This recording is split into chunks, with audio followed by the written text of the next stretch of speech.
जब भगवान कृष्ण के बारे में बात होती है तो कई बार ये देखा गया है कि लोगों के मन में ये शंका है कि क्या वास्तव में श्री कृष्ण की 16,108 पत्नियां थी। जो लोग इसके पीछे की वास्तविक कहानी को नहीं जानते उनके लिए ये बहुत ही उलझन का विषय है। हालांकि कहानी के पीछे का वास्तविक सच केवल कुछ ही लोग जानते हैं और केवल कुछ ही हैं जिन्होंने भगवत पुराण में पढ़ा है। वे कृष्ण के जीवन को विस्तार से जानते हैं। तो दर्शकों, जुड़े रहे हमारे साथ इस वीडियो के अंत तक इस विषय की सच्चाई जानने के लिए। भगवान कृष्ण द्वारका में यादव वंश के प्रमुख थे। यादवों का कोई राजा नहीं था। उनके पास प्रमुख या सलाहकार होते थे जिनसे वे परामर्श करते थे। भगवान श्री कृष्ण ने अपने जीवन काल में 8 महिलाओं से शादी की। श्री कृष्ण की 8 पत्नियां वास्तव में माता लक्ष्मी के 8 रूप थे। हम ये तो जानते हैं कि श्री कृष्ण भगवान विष्णु के ही अवतार थे और देवी लक्ष्मी विष्णु की पत्नी।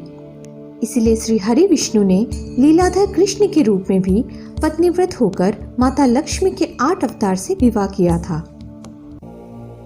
द्वापर युग में एक दुष्ट दानव भामासुर था। वो अत्यंत शक्तिशाली एवं काली विद्याओं में निपुण था। वो हमेशा एक राज्य से दूसरे राज्य में हमला कर वहां की युवतियों को अपहरण करके अपने साथ ले आता था। इसी तरह उसने 16,100 युवतियों का अपहरण किया था और उन्हें अपना गुलाम बना लिया। वर्षों से भामासुर की यातनाओं से परेशान होकर अंत में सभी युवतियों ने इंद्रदेव का स्मरण किया और उनसे मदद की प्रार्थना की। इंद्र निरुपाय होकर श्री कृष्ण के पास गए और उन्हें भामासुर से लड़कियों को मुक्त करने के लिए अनुग्रह किया। तब विष्णु के गरुड़ ने श्री कृष्ण को भामासुर की राजधानी प्रागज्योतिषपुर पहुंचाया।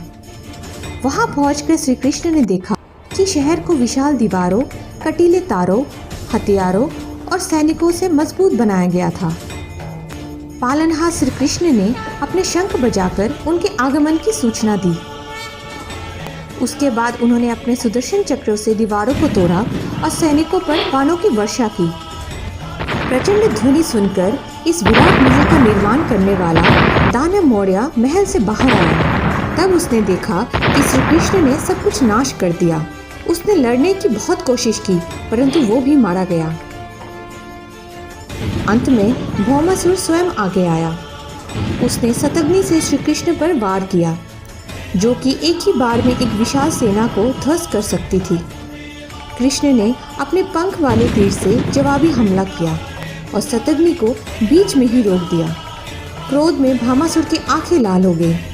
अंततः उसने श्री कृष्ण पर त्रिशूल से हमला करने का फैसला किया, लेकिन इससे पहले कि वो हमला कर सके श्री कृष्ण ने सुदर्शन चक्र से उसका सिर काट दिया। भामासुर का वध करने के बाद श्री कृष्ण ने सभी युवतियों को उसके कैद से रिहा कर दिया था। उन्होंने युवतियों से कहा कि वो अपने घरों में लौटने के लिए स्वतंत्र है।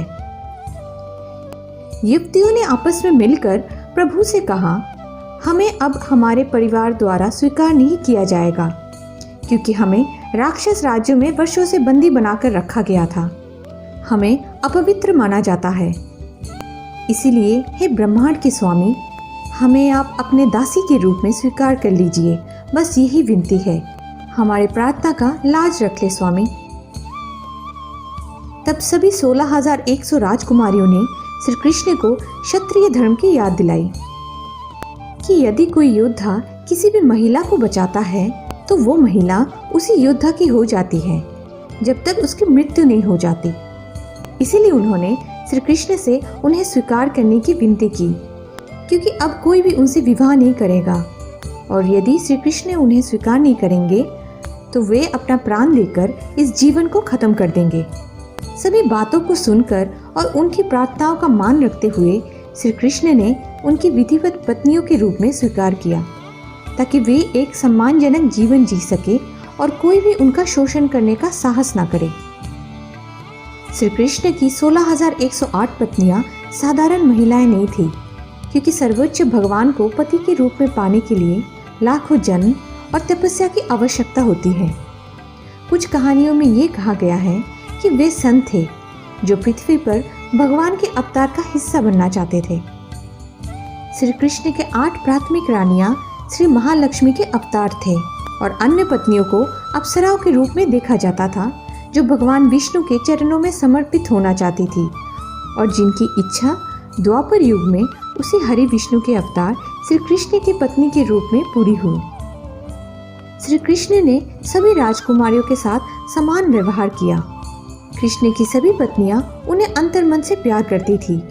वे कृष्ण को एक आदर्श और आज्ञाकारी पति मानते थे जो उनसे काफी जुड़े हुए थे।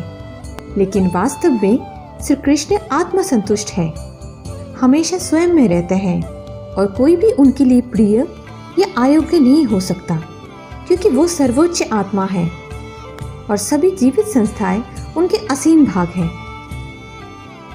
श्रीमद् भागवतम के अनुसार श्री कृष्ण के 8 प्रमुख पत्नियों को अष्टभार्या के नाम से जाना जाता है, जिनके नाम हैं रुक्मिणी, सत्यभामा, जामवंती, कालिंदी, मित्रविंदा, नागनिजिति, भद्रा, लक्षणा।